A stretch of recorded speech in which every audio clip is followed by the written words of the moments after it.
good to be back with you again. Thank you for spending this time with me, and I'm really excited to share with you something the Lord started in my heart the other day as I was washing dishes.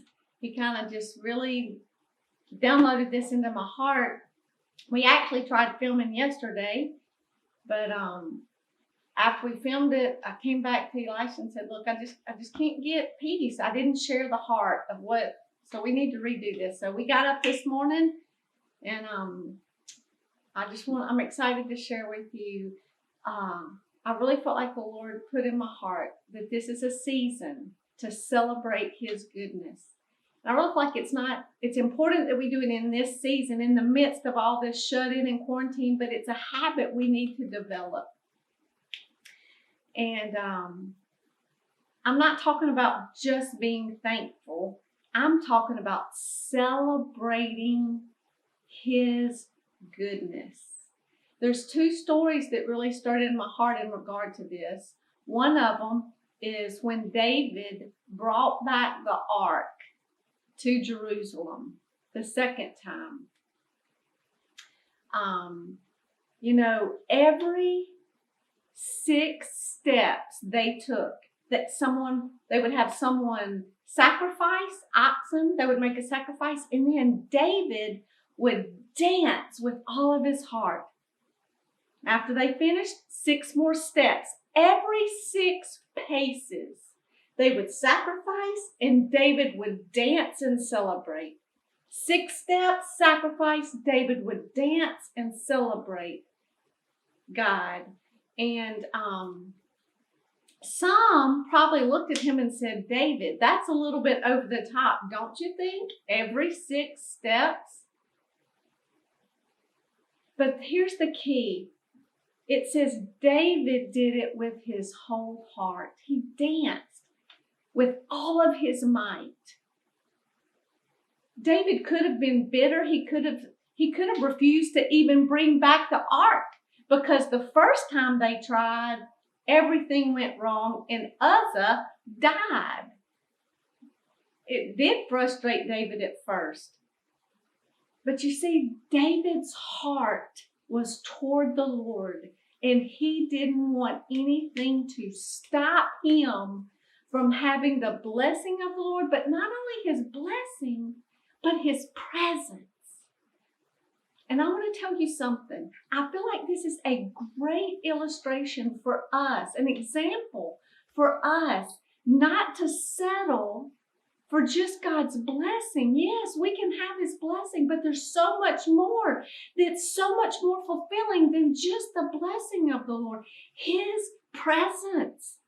It's all about intimacy. And I really feel like this instruction, let me say, to celebrate the goodness of God is more about, it's an invitation into intimacy.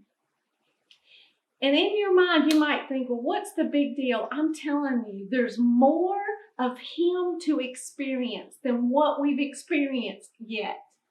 And in the midst of difficult situations and difficult times, He is with us, and He is doing good things for us, but also He is good. His presence is love. Perfect love. His presence is peace. He is all that He says He is, and He is worthy of our celebration. And I feel like the Lord just put in my heart, Amy, stop. Stop what you're doing and set time aside to really celebrate my goodness every day. And sometimes I felt like He said it may be more than one time a day. To allow your heart, Amy, allow your emotions to engage with me. Celebrate me. So many times, those of us who are walking by faith and expecting God to do things, and He does. He fulfills His word and He does them. But so many times when He does them, we kind of give a mere, oh, thanks, and move on to the next thing. And in reality, I feel like he's so stirring to say, stop and celebrate and give thanks. Like elaborate worship, elaborate thanksgiving like David did. And here's a few things I want to share with you that I wrote down. It's an invitation into his very presence. It's an invitation of intimacy. And in that place, as we celebrate, I'm telling you, there's a shift that happens where we begin to increase the joy. Joy increases. It breaks heaviness off of us. It breaks fear, sorrow, grief, regret, shame of your past.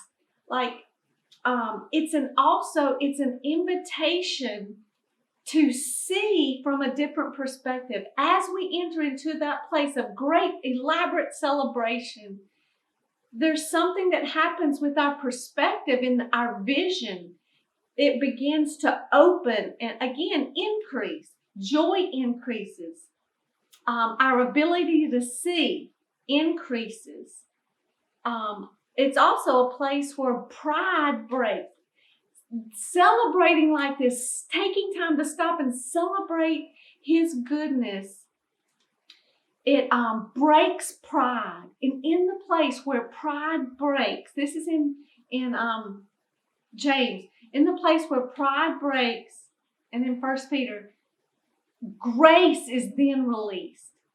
Grace abounds. Who doesn't need grace? I need grace. In this place of celebration, there is so much that is happening in our hearts. And not only with us, but it's with the Lord. So I just want to encourage you. It's an act of your will. It's a choice. It's an act of humility. It may offend your mind. It may offend your flesh, and you may feel silly doing it. But I want to tell you that as you do it, that you're going to encounter a fresh revelation and a fresh intimacy that's going to change not only your life, but it's going to change your household, and it's going to change others around you. Read Luke 17 about the story of the lepers as well. I pray that you'll take this challenge and you'll begin to do it. And I can't wait to hear the testimonies of change and shift that happens in your life as you participate and celebrate the goodness of God. I love you. God bless you, and I'll see you next time.